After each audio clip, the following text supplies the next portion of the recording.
from Kisumu, Homabay and the Siaya counties have raised an alarm over an increase in infant mortality rates occasioned by an upsurge in home deliveries.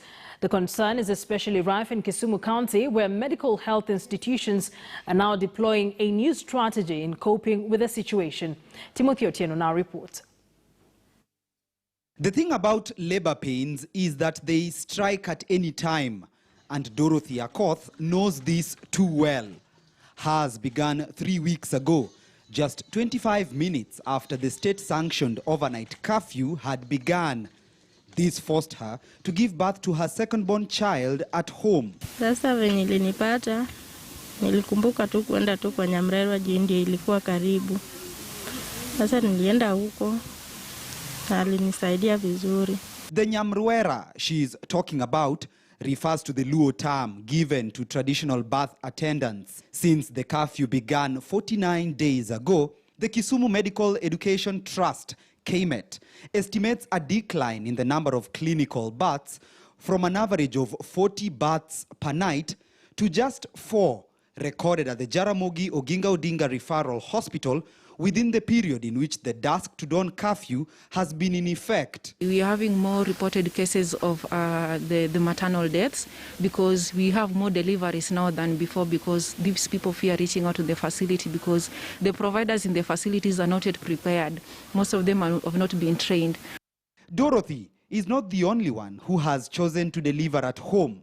Ever since the coronavirus pandemic, more and more women, especially in informal settlement areas of Kisumu City, are laying their trust on traditional midwives to help them deliver, as opposed to medically trained nurses.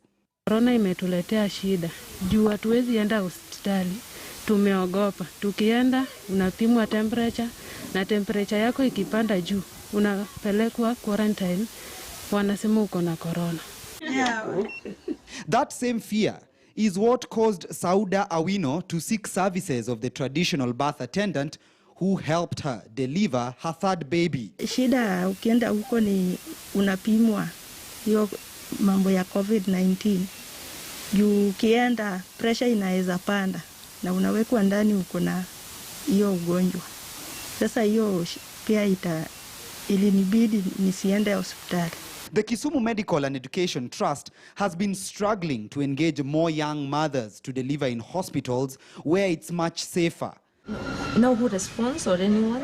They have adopted the use of online messaging as well as community health workers to ensure mothers deliver safely. We normally experience such incident because during this time, women tend to be afraid to go to the hospital because one of the danger signs, there's that high fever, and you see high fever is being related with COVID-19. So some of the women normally are afraid to come to the hospital because of having that high fever. For Sauda and Dorothy, traditional midwives are just as good as trained medics. And if it saves them the hassle of getting tested and falsely suspected of having COVID-19, then home deliveries are the way to go. Timothy Otieno, KTN News.